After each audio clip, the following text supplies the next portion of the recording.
And we are live. So, welcome to today's version of the Ask Karen show. This is where I interview my wonderful members, gives them a chance to share a little bit about what they do, who they help, and in what way, and maybe a little bit about their story. So, Maria, I'm so excited to be interviewing you because we have a similar sort of background. So if you could share with the audience a little bit about who you are and what you do. Okay. Thanks, Karen. Thanks for having me on. And I'm happy to talk about it because it's, I have pet peeves when it comes to helping people, as I do. So the original, how did I get started? A long time ago, 1975, my ex, and I'm saying this because this is how I got triggered into doing what I do, because he had a congenital disorder that produced too much calcium in his blood. Well, one day I'm sitting there reading a Vogue magazine that's talking about the cures that celebrities use. Well, I don't know if you know who Gloria DeHaven is, but she was considered a health nut back in those days, and she was very famous. And her husband discovered that he had type 2 diabetes. And he also discovered all the hidden sugars in food. So in 1975, I emptied my cupboard. We had gone to the doctor. They were suggesting that they were going to give him surgery to remove the stones, and that he had too much calcium in his blood, and they gave him medication. Well, I opted. I said, listen, are you daring? And of course, he's very daring. And he said, yeah. And I said, we're not going to use the medication. I'm going to throw away all this crap in our cupboard, because it was also about my kids. I had 2 boys that were 3 and 5 at the time. And so we threw it all away. And we went on a vegetarian diet, which is really good for his kidneys because eating meat causes a lot of uric acid. So we did this. We went back to the doctors in 30 days. And they were all impressed about how the medication worked, but we had never taken it. And he had no calcium in his blood. Congenital disorder got cured in 30 days. So from that day on, my life became about figuring this out to save my family in the original thing. And I became a dancer. I finally got a degree in dance education, which included dissection. I understood the body. And suddenly I find myself with no money and divorced. And I go to massage school. And that moved me into even going a step further about what I learned. Becoming a postural alignment specialist with Egoscue. So these things now I try to pass on to my clients. And my clients, they seem all enthusiastic early on.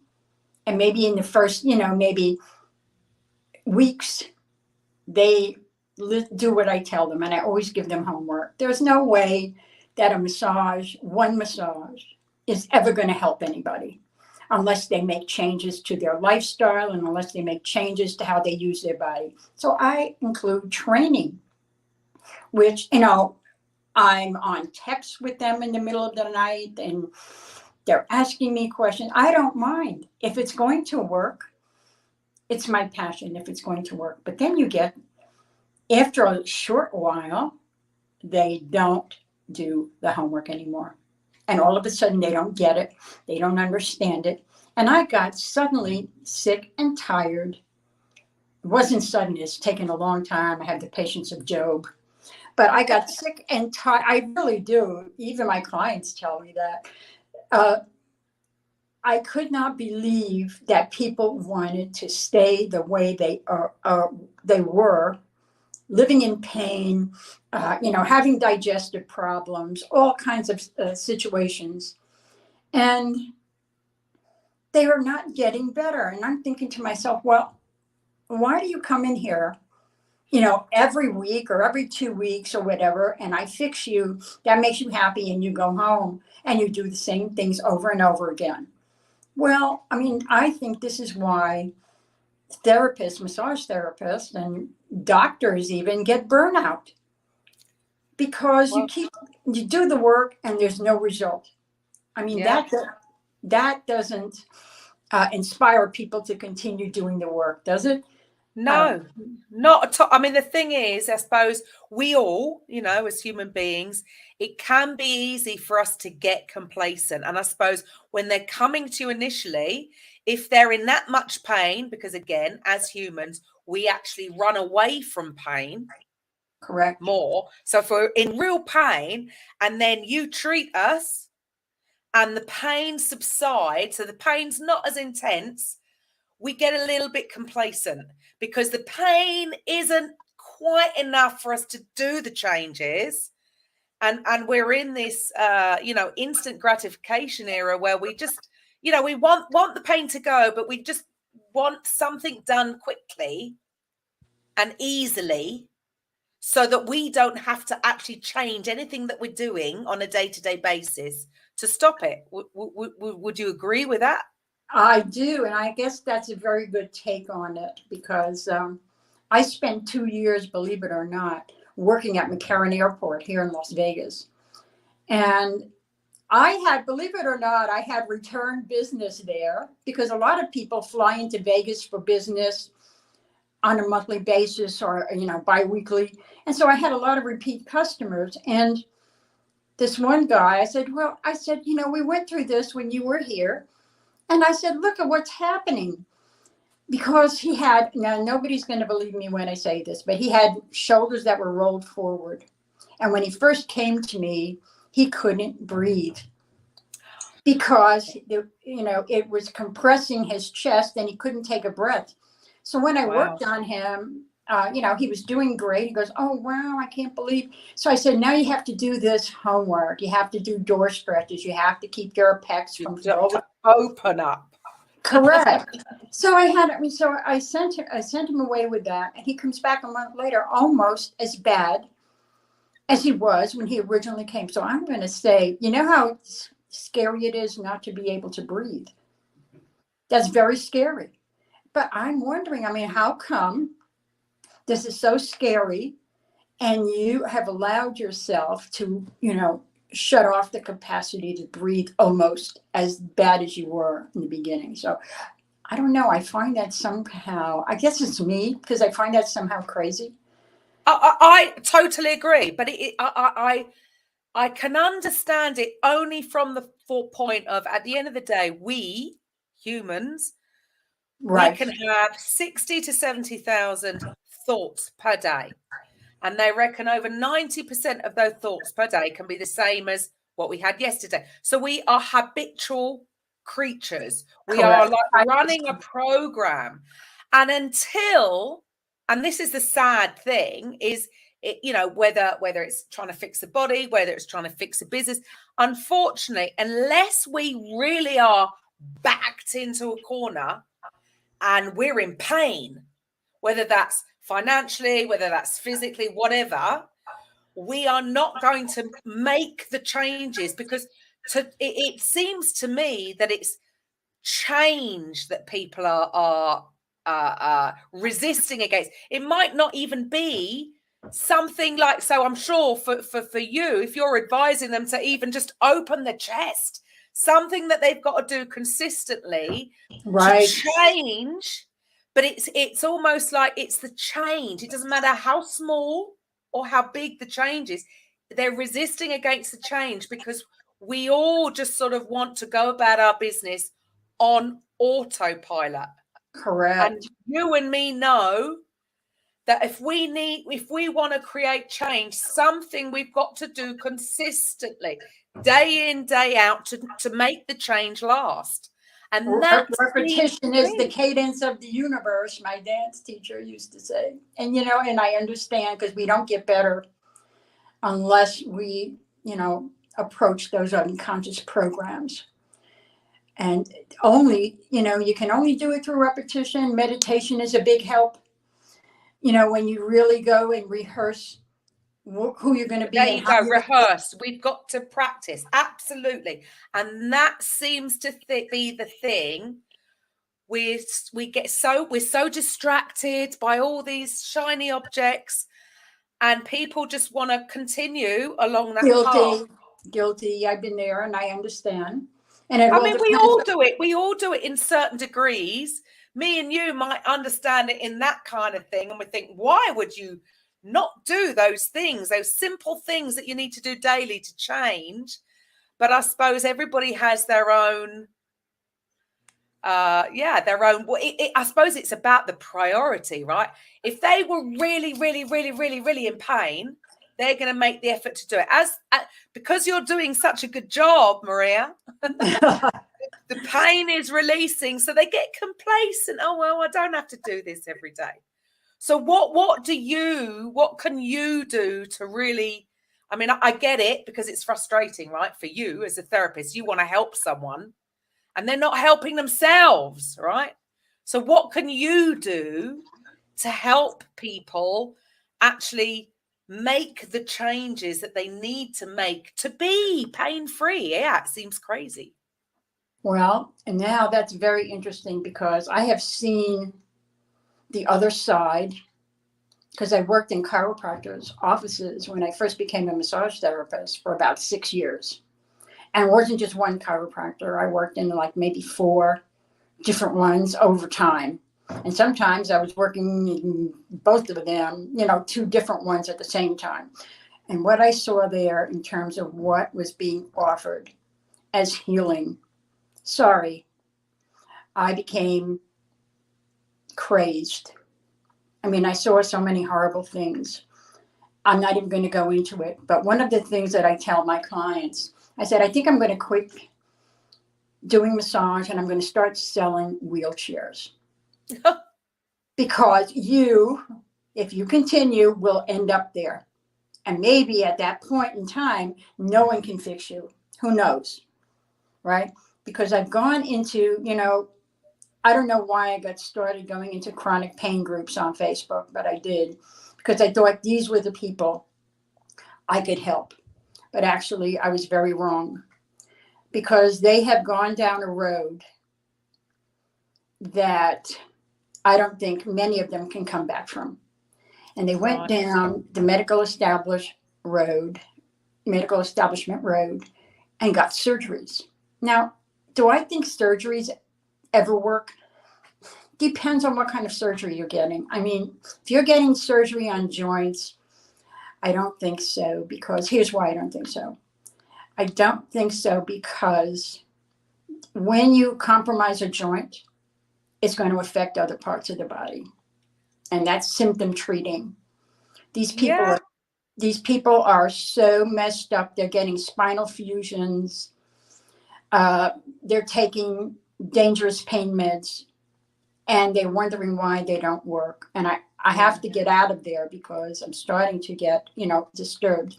Why I got into what I got into, the Healthy Anti-Aging Warrior Coach, is because I believe people need training. I don't believe any treatment is going to work. And you have to be open to making dramatic changes, not only in their movement patterns, if you're coming in just for a pain, but they have to change some diet stuff. Lectins, nightshades, pesticides, all these things cause havoc in the body and also cause joint pain. So how are you going to be an anti-aging? Well, this month, in case you don't know, I'm going to be 79.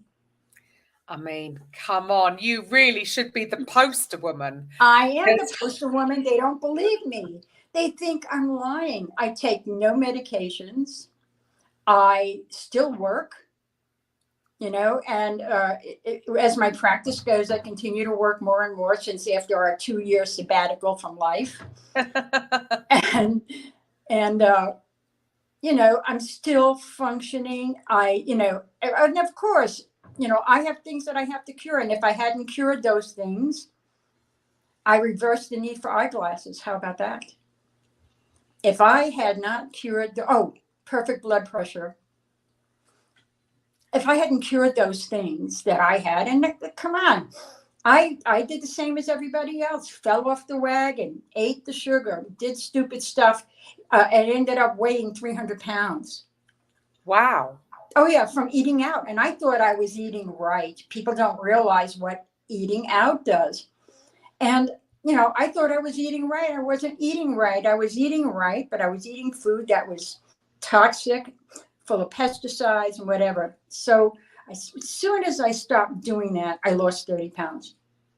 As soon as I stopped eating out.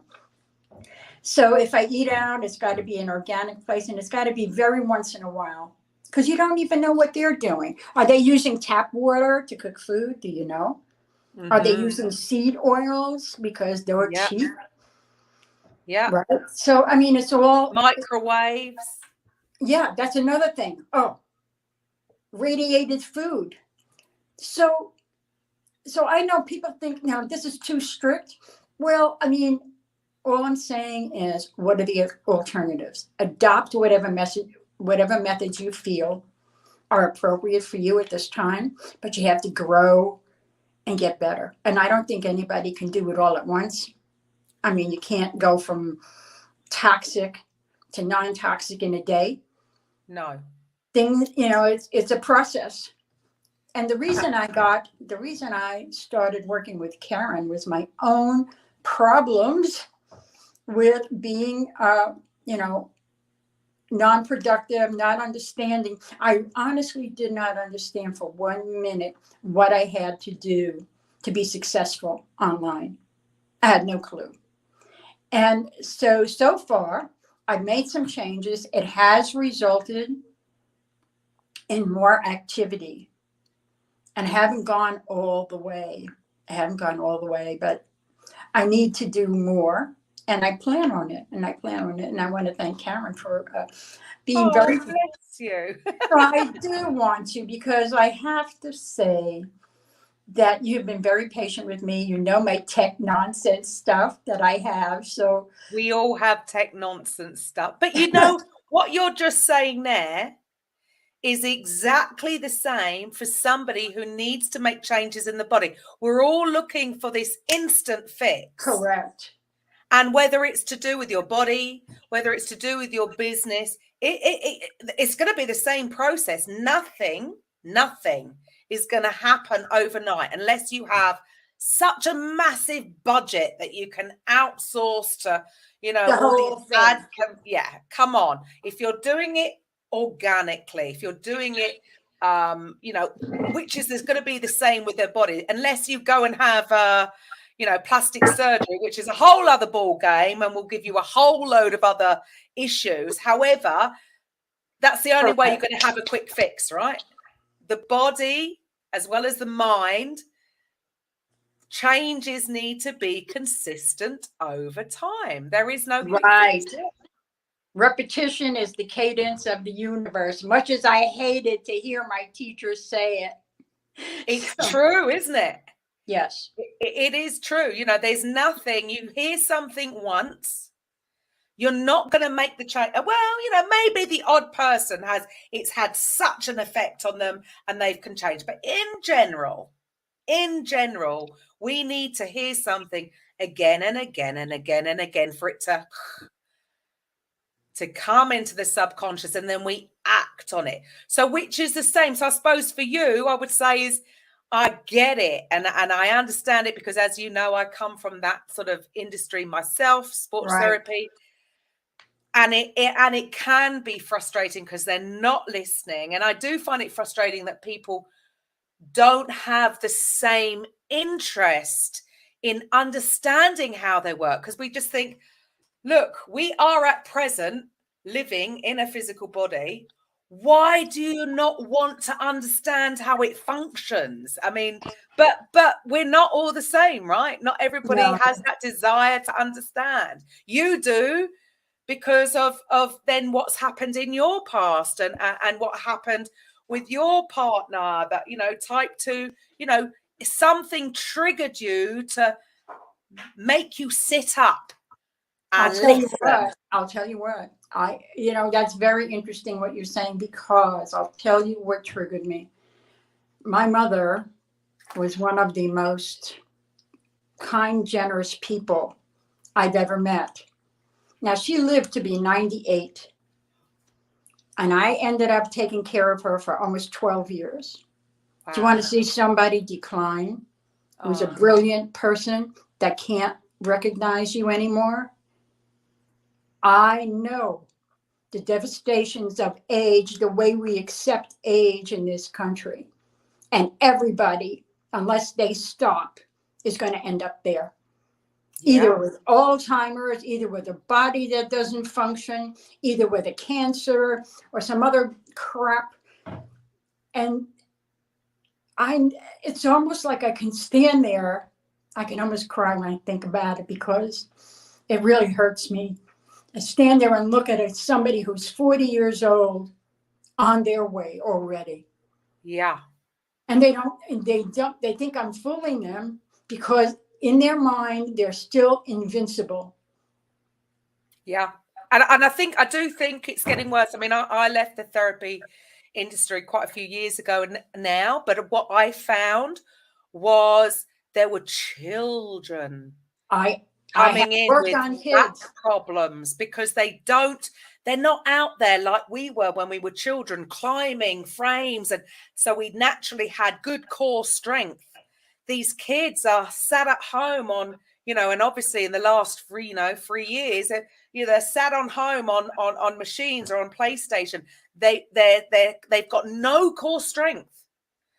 And that's really at least important. The sporty ones are going to go and do stuff, but it's the ones that wouldn't naturally be sporty that would have at least had a bit of foundation and core strength because of naturally playing as children are not even having that foundation. So just imagine how they are going to age.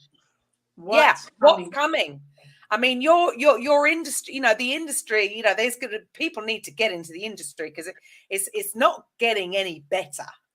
No. And I do think it's a shame that people don't take responsibility. I mean, I know, look, we're two sides of the pond, right? Two sides of the pond. We have very different medical systems. However, I still feel that, things, it's none of it's going to get any better.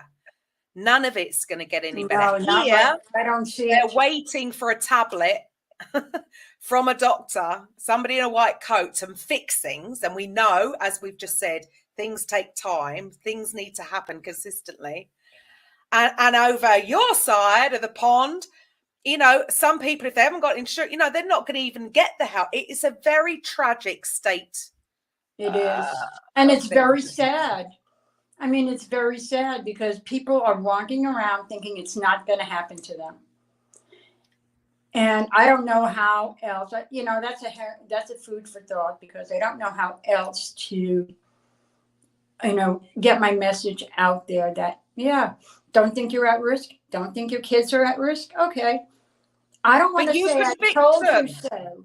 You can fix them, not even just, I mean, obviously, even if you were, say, somebody in the UK, they can still come to you and be fixed because it's about you not just fixing them physically with massage, but to give them the correct advice because it's the rehabilitation of a problem that is going to be the long-term help, right?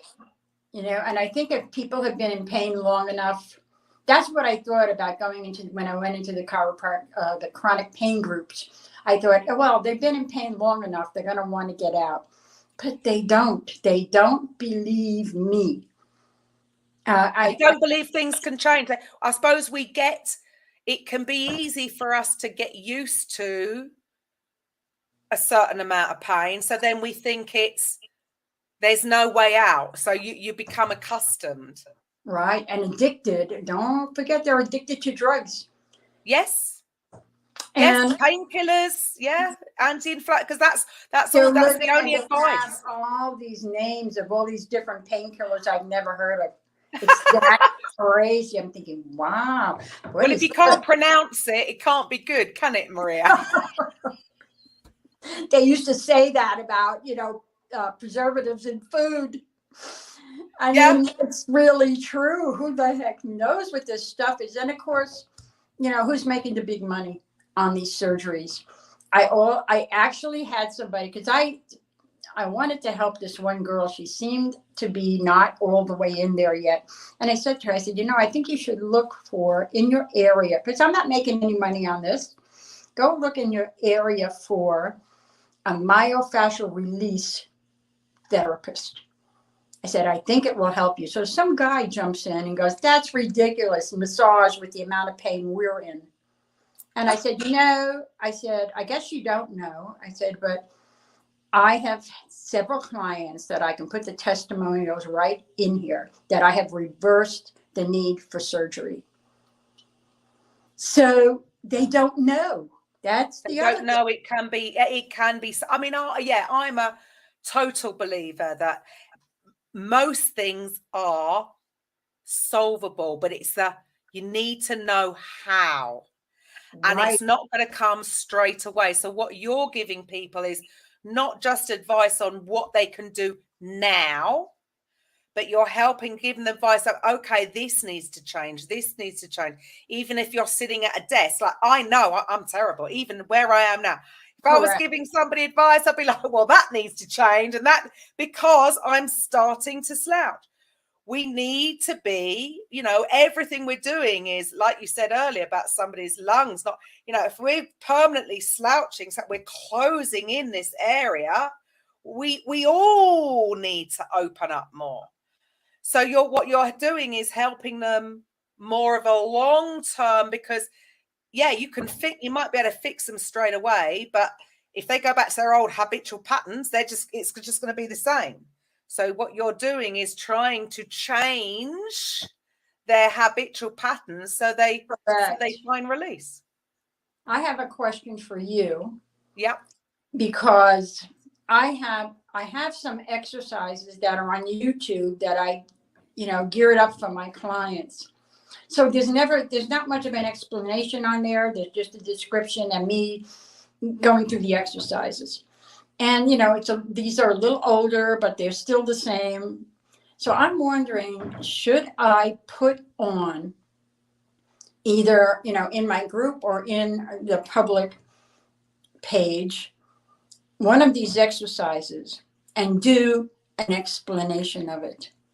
100%. Because the thing is, and what I found is when we, and I will put my hands up to this, is when we know our subject so well, it's very easy for us to forget that everybody else, it's not going to be obvious. So what can be obvious to us, that they don't need an explanation for that, actually they do.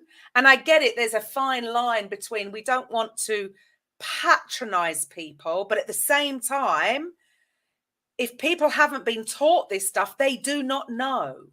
So correct. You could very simply, if this was going to be for private clients that are paying for you, you could make those videos on YouTube as unlisted, so not public, and create even just a Google document. You don't have to have a fancy website. A Google document with a step-by-step guide, maybe a bit of an explanation as to why.